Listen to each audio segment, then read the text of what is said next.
वर्षा सकाळी उठून किचनमध्ये गेली. कपाट उघडतानाही तिच्या हातांना नेहमीप्रमाणे एका कपसाठी जागा सोडण्याची सवय होती.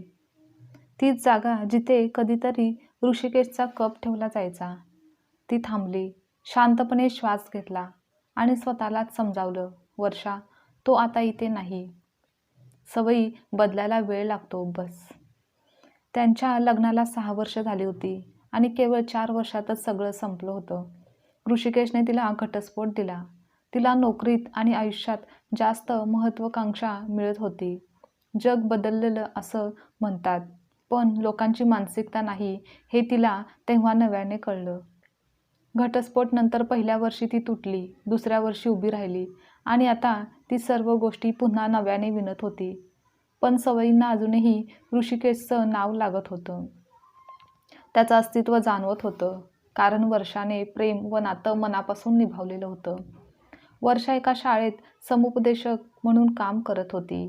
मुलांशी, पालकांशी बोलताना ती नेहमी शांत आवाजात सगळ्यांना आधार देऊन बोलायची. पण स्वतःच्या आयुष्याला कोण देणार आधार हा प्रश्न अपूर्णच होता. त्या दिवशी ती ऑफिसला जाण्यासाठी तयारी करत असताना तिचा फोन वाजला. आईचा कॉल होता. वर्षा, आज येऊ शकतेस का लवकर? बाबांना तुझ्यासोबत काहीतरी बोलायचं आहे. आई, बाबांना काय बोलायचं आहे हे वर्षांनी ओळखलं होतं, कारण तिला माहीत होतं पुन्हा तोच विषय. आई, आज मला जमणार नाही. आईने सुस्कारा टाकला. तुझा विचार न करता आम्ही बोलतोय असं तुला वाटतं का?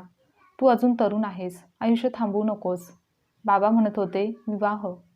तो शब्द जणू वर्षाच्या कानात मोठ्या आवाजात घुसला. आई प्लीज, मला हा विषय नकोय आता. ती थोडी रागावली, पण आई शांतपणे म्हणाली, ठीक आहे ग, पण विचार कर, आयुष्य खूप लांब असतं, एकट्याने. इतक्यात कॉल कट झाला, पण तिच्या मनात मात्र त्या शब्दांची ठसठस सुरू झाली. त्या दिवशी शाळेत तो दिवस थोडा वेगळाच होता. एक नवीन शिक्षक रुजू होणार असल्याची माहिती होती. दरवाजाशी कोणीतरी उभं होतं, उंच, सडपातळ, शांत चेहरा, डोळ्यात वेगळीच स्थिरता होती. वर्षाने पाहिलं तर तो तिला हसून म्हणाला, हाय, मी अथर्व माने, नवीन मराठी शिक्षक आहे. हाय, मी वर्षा, स्कूल काउन्सिलर. तिचा आवाज शांत होता, पण मनात मात्र एकाच विचाराने गोंधळ घातला, हा माणूस अतिशय शांत का दिसतोय? जणू आयुष्याने त्याला खूप काही शिकवले. अथर्वने हात पुढे केला. वर्षाने हलकच हात मिळवला. क्षणभर तिला जाणवलं, कित्येक महिन्यानंतर एखाद्या अनोळखी व्यक्तीच्या स्पर्शाने मन धडधडलं होतं. तुम्हीच ते वर्षा मॅडम का, ज्यांच्याबद्दल प्राचार्य खूप कौतुक करत होते? अथर्व हसत म्हणाला. कौतुक? ती अवाक झाली. काय सांगत होते? काउन्सिलिंगमुळे शाळेचं वातावरण संपूर्ण बदललेलं आहे असं म्हणत होते. मुले तुम्हाला खूप मानतात म्हणे. स्वतःचं कौतुक ऐकून तिच्या मनात एक उबदार स्पर्श झाला, कारण असे चांगले शब्द तिने हल्ली ऐकलेलेच नव्हते. सायंकाळी घरी आल्यानंतर वर्षा थोडी थकली होती. तिच्या बाल्कनीमधून वाऱ्यात झुलणाऱ्या झाडांच्या सावल्या घरात पडल्या होत्या. पण एकट्यानेचं चित्र जसं तसंच होतं. ती सोफ्यावर बसली. फोनमध्ये मेसेज आला. अथर्व, आज भेटून छान वाटलं. शाळेची रुटीन आणि मुलांबद्दल काही सल्ले द्याल का? वर्षा काही सेकंद थांबली. तिला कधीच असं होत नसे, पण या मेसेजने तिच्या ओठावर एक नैसर्गिक स्मितहास्य आलं. वर्षा लिहिते, हो नक्की, उद्या वेळ काढते. मेसेज पाठवून तिने फोन खाली ठेवला. क्षणभर ती विचारात पडली. मला कोणाशी बोललं, लिहिलं याचा फरक का पडतोय? आणि आमची ओळखही फारशी काही नाही. पण तिलाच उत्तर कळलं की ती मागच्या 3 वर्षात पहिल्यांदाच मनापासून हसली होती. असेच काही दिवस गेले. त्या दिवशी शाळेत एका मुलीचं काउन्सिलिंग करताना वर्षाला तिच्या खिशात एक छोटा कागद फोल्ड केलेला सापडला. त्या मुलीने आधीच्या विद्यार्थ्यांकडून दिलेला म्हणत असं म्हटलं, मॅडम तुमच्यासाठी मेसेज पाठवला आहे. उघडून पाहिलं तर त्या कागदावर लिहिलं होतं की तू खूप मजबूत आहेस. विश्व पुन्हा तुला हसण्यासाठी कारण देणार आहे. हस्ताक्षर ओळखीचं अथर्वचं होतं. वर्षाचं हृदय थरथरलं. तिने थोड्या दूर उभ्या असलेल्या अथर्वकडे पाहिलं. तो तिला बघत नव्हता, पण त्याच्या डोळ्यात एक जाणीव होती, जणू तू एकटी नाहीस. त्या दिवशी शाळेनंतर वर्षा आणि अथर्व दोघेही स्टाफ रूममध्ये थांबले होते. अथर्वने विचारलं, तुम्ही ठीक आहात ना? आज थोड्या उदास दिसत होतात. वर्षाने स्वतःला सावरत विचारलं, तुम्ही का विचारता? अथर्व शांतपणे म्हणाला, कारण कधी कधी दुसऱ्यांच्या डोळ्यात आपण स्वतःच्या जखमा पाहतो. हे ऐकून तिला गहिवरून आलं. तुमच्या आयुष्यातही? काही? तिने हळूच विचारलं. अथर्वने मान हलवली. हो. 3 वर्षापूर्वी अचानक पत्नी गेली. त्या शॉकमधून बाहेर यायला मला खूप वेळ लागला. वर्षाचे डोळे मोठे झाले. हा माणूस माझ्यासारखाच तुटलेला आहे. तर ती म्हणाली, माझा घटस्फोट झाला आहे. लोकांच्या भावना, अपेक्षा माझ्या स्वप्नांवर भारी पडल्या. दोघे काही क्षण शांत होते. मग अथर्वने अचानक विचारलं, आपण दोघेही तुटलो आहोत. पण तुटलेल्याचीच तर धार जास्त असते, नाही का? त्या वाक्याने वर्षाच्या डोळ्यात पाणी आलं. ती हलकंच म्हणाली, बहुतेक. हो. त्या दिवशी त्यांच्यातून मैत्री जन्माला आली. दुसऱ्या दिवशी शाळा सुटल्यानंतर बाहेर जोरदार पाऊस सुरू झाला होता. वर्षाने खिडकीतून बाहेर पाहिलं. पावसाच्या सरीच्या धारा तिला तिच्या भूतकाळातील वेदना स्मरण करून देत होत्या. ती थोडी हरवलेली वाटत होती. अथर्वने तिच्याकडे पाहिलं. तुम्हाला पाऊस आवडतो का? तो विचारत म्हणाला. वर्षाने हलकंसं हसत उत्तर दिलं, हो. पण कधी कधी पावसात आठवणीही बरसतात. अथर्व तिच्या बाजूला शांतपणे उभा राहिला. त्याने काही विचारलं नाही, आग्रह केला नाही. फक्त तिच्या शेजारी उभं राहून उपस्थित राहिला. कारण कधी कधी हेच पुरेसं असतं, असं त्याला वाटत होतं. मग थोड्या वेळाने ती म्हणाली, कधी कधी वाटतं नवं आयुष्य सुरू करावं, पण मग स्वतःलाच विचारते, मी तयार आहे का? यावर अथर्वने हळू आवाजात उत्तर दिलं, तयारी कधीच पूर्ण नसते. लोक एकटे राहण्याचं ठरवतात कारण त्यांना वाटतं ते तुटलेत. पण खरं असं की तुटलेलं मनच प्रेम जास्त खोलवर समजत असतं. हे ऐकून वर्षा थोडी चकित झाली. तुम्ही इतके सगळं कसं समजता? कारण मीही तुटलोय, तो हळूच म्हणाला. आणि त्याचे डोळे काही क्षण भेटले. त्या क्षणी एक अव्यक्त नातं दोघांच्या मधल्या हवेत तरंगलं. न सांगितलेलं, पण मनाला जाणवलं जाणारं. त्या संध्याकाळी घरी आल्यावर वर्षाच्या मनात अथर्वचा शांत, समजूतदार चेहरा फिरत होता. तो फक्त बोलत नव्हता, तर तो समजत होता. म्हणून तिला वाटलं की या माणसाशी बोलताना माझ्यात काहीतरी हलकं होतंय. इतक्या काळानंतर पहिल्यांदा कोणी मला ऐकतंय असं वाटलं.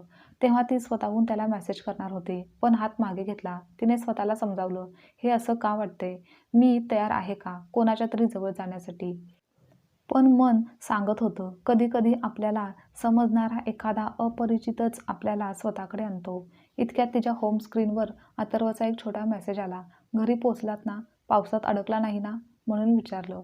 हे वाचून वर्षाच्या चेहऱ्यावर अनाहूतपणे स्मित हास्य आलं. हो, वेळेतच पोचले, थँक्स. पुढच्या आठवड्यापासून वर्षा आणि अथर्व यांच्यातील संवाद वाढायला लागला. ते दोघेही कायम कामात व्यस्त असायचे, पण तरीही एकमेकांसोबत बोलायला वेळ काढायचे. मुलांच्या प्रोजेक्टवर चर्चा, वर्गातील अडचणी, पालकांची वागणे आणि हळूहळू त्यांच्या वैयक्तिक जीवनाच्या गोष्टी देखील व्यक्त होत गेल्या. अथर्वने तिला आपली पत्नीबद्दल सांगितलं की ती खूप हसरी, घर उजळणारी समजूतदार व्यक्ती होती, पण तिचं अचानक जाणं मला आतून पोकळ करून गेलं. वर्षाने शांतपणे विचारलं, तुम्ही पुन्हा लग्नाचा विचार केला आहे का? अथर्व थोडा वेळ शांत राहिला आणि तिच्या डोळ्यात पाहत म्हणाला, पहिल्यांदा वाटलं की नाही, पण आता कधी कधी वाटतं की आयुष्य पुन्हा सुरू करता येतं, जर योग्य व्यक्ती मिळाली तर. वर्षा हलकीशी दचकली. त्यांच्या नजरेत काहीतरी कोमल, प्रामाणिक, शब्दांच्या बाहेरचं होतं. त्या संध्याकाळी वर्षा एकटी जेवत बसली होती. समोरच्या रिकाम्या खुर्चीकडे पाहताना तिला अचानक वाटलं, जर समोर अथर्व बसला असता तर. पण हृदय धडधडलं. ती स्वतःहून विचारांना आवरू लागली होती, पण मन मात्र वेगळ्याच रस्त्याने जात होतं. तेव्हा अथर्वचा एक मेसेज आला, उद्या एक कॉन्फरन्स आहे, तुम्ही सोबत याल? तुम्ही असाल तर छान वाटेल. वर्षाने ते मेसेज वाचून काही क्षण शब्दही न उमटल्यासारखी राहिली. हो, येईन, असं तिने टाईप केलं. दुसऱ्या दिवशी शाळेच्या फंक्शनला दोघेही सोबत पोचले. वर्षा साध्या पण सुंदर कॉटनच्या साडीत होती. अथर्वने तिच्याकडे शांतपणे पाहिलं आणि म्हणाला, आज तुम्ही खूप सुंदर दिसताय. वर्षाच्या गालावर हलकंसं हसू आलं, कारण तिला कित्येक महिन्यांनी असा कौतुकाचा शब्द ऐकायला मिळाला होता आणि हा शब्द तिच्या अंतर्मनात काहीतरी उलगडत होता. तर पाठीमागे 2 शिक्षिका काहीतरी हळूच बोलत होत्या. असं म्हणतात की वर्षा मॅडमचं लग्न झालं होतं ना? अथर्व सर विदूर आहेत म्हणे, पण दोघे एकत्र दिसतायत आजकाल खूप. वर्षाच्या कानामध्ये ते शब्द टोचल्यासारखे वाटले आणि असुरक्षितता वाढली. तेव्हा अथर्व तिला बाजूला घेऊन म्हणाला, लोक बोलतात कारण त्यांच्याकडे बोलण्यासारखं काही नसतं. आपल्या आयुष्यातील निर्णय आपण घेणार असतो, इतर नाही. त्यामुळे त्यांच्या बोलण्याकडे फारसं लक्ष द्यायचं नाही. मग वर्षाने खोल श्वास घेतला. अथर्वचा शांत आवाज तिच्या मनात नवा आत्मविश्वास ओतत होता. त्या दिवशी कार्यक्रमानंतर ते दोघेही शाळेच्या लॉनमध्ये बसले होते. अथर्वने विचारलं, तुम्ही अजूनही भूतकाळामध्येच अडकून आहात का? वर्षाने हळू आवाजात उत्तर दिलं, अडकून नाही, पण अजून पूर्णपणे बाहेर देखील आलेली नाही. कधी कधी मला वाटतं मी एखादी सावली आहे, ज्याला स्वतःचं अस्तित्व माहीत नाही. अथर्व तिच्याकडे स्थिर नजरेने पाहत म्हणाला, तुम्ही सावली नाही, प्रकाश आहात. फक्त स्वतःवर विश्वास ठेवायचा आहे आणि कोणीतरी तुमच्यावर विश्वास ठेवणारही असायला हवं. वर्षाचे डोळे पाणावले. तिने कधीच अपेक्षा केली नव्हती की तिच्या आयुष्यात कोणी इतक्या प्रेमाने, इतक्या समजुतीने बोलू शकेल. ती हलकंच म्हणाली, तुम्ही इतकं का करता माझ्यासाठी? अथर्व म्हणाला, कारण कधी कधी आयुष्य दुसऱ्या कोणाच्या तरी स्वरात पुन्हा सुरेल होतं. त्या वाक्यात एक भाव, एक संकेत आणि एक अनुत्तरित कबुली दडलेली होती. वर्षा काही बोलण्याआधीच तिच्या डोळ्यातून एक अश्रू अलगद गळून पडला. अथर्वने हळूच हात पुढे करून तिचा तो अश्रू पुसला आणि एक क्षण श्वास रोखलेला. भावना धडधडणाऱ्या आणि दोन माणसांमध्ये शांतपणे वाढत जाणाऱ्या जवळीकीची ती वेळ होती. त्या रात्री वर्षाला झोप लागली नाही. तिच्या मनात फक्त एकच वाक्य घुमत होतं, कोणीतरी तुमच्यावर विश्वास ठेवणारं असायला हवं. ऋषिकेशनं तिला कधीच विश्वास दिला नाही, कधीच तिच्या स्वप्नांना किंमत दिली नव्हती. पण अथर्व, तो समजत होता, तो आधार देत होता आणि तो तिच्या मनाला स्पर्श करत होता. पण हे प्रेम होतं का? की फक्त जवळीक? की फक्त एकमेकांना समजण्याची भावना? तिला उत्तर माहीत नव्हतं. पण इतकं नक्की होतं की तिला पहिल्यांदा भीतीपेक्षा जास्त विश्वास वाटत होता. त्या आठवड्यानंतर वर्षा आणि अथर्व यांच्या नात्यात एक नजरेतून उमलणारी जवळीक आली होती. दोघेही पूर्वीसारखेच ऑफिस, मीटिंग्स, काउन्सिलिंग, पण त्यांच्या नजरेत एक अव्यक्त संवाद सुरू झाला होता. ते काही बोलत नसत, पण एकमेकांकडे पाहण्याची पद्धत मात्र बदलली होती. वर्षा स्वतःला विचारायची, मला हे का जाणवते? मी तयार आहे का? पण मन मात्र सांगत होतं की कधी कधी योग्य व्यक्ती आल्यावर तयारी लागतेच असं नाही. मन स्वतःच उघडतं. एके दिवशी शाळेनंतर अथर्वने तिला विचारलं, थोडा वेळ आहे का? एका जागी जायचं होतं. कुठे? वर्षाने आश्चर्याने विचारलं. तुम्हाला जिथे शांत वाटेल अशी जागा. अथर्व हसून म्हणाला. त्या क्षणी तिला कुठलाही अविश्वास वाटला नाही. ती सहजच म्हणाली, हो, चल. मग ते दोघे शहराच्या बाहेर असलेल्या एका जुन्या कॅफेत गेले. कॅफे रिकामा होता. मंद प्रकाश, हलकी कॉफीची सुवास. जणू ही जागा याच दिवशी, याच क्षणासाठी दोघांसाठीच बनलेली होती. वर्षाने कॉफी घेतली. अथर्व तिच्याकडे पाहत शांतपणे बोलला, वर्षा, मला तुम्हाला काही सांगायचं आहे. वर्षाचं हृदय एकदम थांबल्यासारखं झालं. अथर्व पुढे म्हणाला, मी खूप प्रयत्न करतोय स्वतःला रोकायचा, कारण मला नात्यात घाई करणारा माणूस व्हायचं नाहीये. पण मी तुम्हाला भेटल्यापासून माझ्यात काहीतरी बदललेलं आहे. कारण तुमच्यात एक अशी शांती आहे जी माझ्या पोकळ जागेत भरायला लागली आहे. वर्षाचे डोळे पाणावले. तिला वाटलं कित्येक वर्षांनी कोणीतरी तिला माणूस म्हणून पाहत होतं. जबाबदारी, परंपरा किंवा अपेक्षेच्या चष्म्यातून नाही, तर मनाच्या नजरेतून जाणत होतं. मग ती हळू आवाजात म्हणाली, मलाही तुमच्यासोबत आरामदायी वाटतं आणि भीती कमी आणि विश्वास जास्त वाटतो. अथर्व तिच्या डोळ्यात पाहत म्हणाला, हे नातं मला घाईत बांधायचं नाही. फक्त सांगावंसं वाटलं की मी तुमच्याबद्दल काहीतरी खास अनुभवत आहे. वर्षाने घाईवरून विचारलं, आणि तुम्हाला वाटतं समाज काय म्हणेल? यावर अथर्व म्हणाला, समाजाचं आयुष्य त्यांचं, आपलं आयुष्य आपलं. आपण दोघे तुटलो आहोत, पण दोघांकडेही पुन्हा उभे राहण्याची तयारी आहे. ते पुरेसं नाही का? वर्षाचं हृदय त्या क्षणी त्यांच्या शब्दांशी जोडून गेलं. हे प्रेम होतं का? किंवा कदाचित अजून नाव देण्यास मन लवकर तयार नव्हतं. त्या रात्री वर्षा घरी परतली, पण तिच्या चेहऱ्यावरची शांत स्मित समाधान तिच्या आईच्या नजरेतून सुटलं नाही. कुठे गेली होतीस? उशीर झाला आज? आईने थोड्या शंकेने विचारलं. वर्षाने हसत सांगितलं, कॅफेला गेले होते मित्रासोबत. मित्र? कोण? वर्षाने शांतपणे सत्य सांगितलं. अथर्व, शाळेतला शिक्षक आहे. त्याची पत्नी काही वर्षापूर्वी देवाघरी गेली. मग आई 2 सेकंद गप्प झाली. म्हणजे तो विदूर आहे ना? हो, पण? आईने लगेच वाक्य थांबवलं. अगं वर्षा, लोक काय म्हणतील? तुझा घटस्फोट झाला आहे, त्याची पत्नी केली आहे. समाज अशा नात्यांकडे विचित्र नजरेने पाहतो. हे ऐकताच वर्षाच्या मनात आतून राग साचला. इतक्या वर्षानंतरही तिचं आयुष्य लोकांच्या मतावरच मोजलं जाणार होतं का? मग ती हलक्या पण ठाम स्वरात म्हणाली, आई, लोकांच्या नजरेत जगणं म्हणजे स्वतःला मारणं आहे. पण मी आता माझ्या मनाने जगणार आहे. आणि तुमचीही हीच इच्छा आहे ना की मी लग्न करून आयुष्यात पुढे जावं? मग आता काय अडचण आहे? आई काही बोलली नाही, पण तिच्या नजरेत चिंता दिसत होती. अथर्वही त्या रात्री स्वतःच्या घरी शांत बसला होता. टेबलवर त्याच्या बायकोचा फोटो होता. तो फोटो उचलून त्याने स्वतःला विचारलं, मी पुढे जातोय, तुला ठीक वाटेल ना? त्याच्या डोळ्यात पाणी होतं. तेवढ्यात त्याची बहीण घरी आली. दादा, आज खूप शांत दिसतोयस, काही झालं आहे का? अथर्व हसला नाही, पण चेहरा उजळला. काहीतरी मनात हलतंय, तो म्हणाला. मग बहिणीने थेट विचारलं, पण कोणासाठी? अथर्व थोडा वेळ गप्प राहिला आणि मग मान हलवली. तिच्या बहिणीच्या चेहऱ्यावरचा आनंद ओलावा आला. दादा, हे छान आहे. तू कित्येक वर्षांनी कोणासाठी तरी हसतोयस. तुझ्या आयुष्यातील पुन्हा उभारी मिळणार आहे. पण लोक? अथर्वने हलकंच विचारलं. बहिणीने हातावर थाप देत उत्तर दिलं की लोकांच्या आवाजापेक्षा मनाचा आवाज ऐक. तू किती जगणार आणि किती काळ एकटा राहणार? मी तर तुला हाच सल्ला देईन की तू आयुष्यात पुढे जा. अथर्वच्या मनातील शेवटचा अडथळा हळूहळू वितळू लागला. दुसऱ्या दिवशी शाळेत अथर्व आणि वर्षाला एकत्र बघून काही शिक्षक पुन्हा कुजबूज करू लागले. आजकाल खूप जवळ दिसतात हे दोघे. तिचं आधीच कोणाशी तरी लग्न झालं होतं असं म्हणतात. विदुराशी लग्न करत आहे की काय? हे शब्द वर्षाच्या कानामध्ये धडकत होते आणि तिच्या मनाला टोचून जात होते. त्यावेळेस अथर्वने तिच्याकडे पाहिलं. तिच्या डोळ्यात वेदना होती. तो शांतपणे म्हणाला, काळजी करू नका.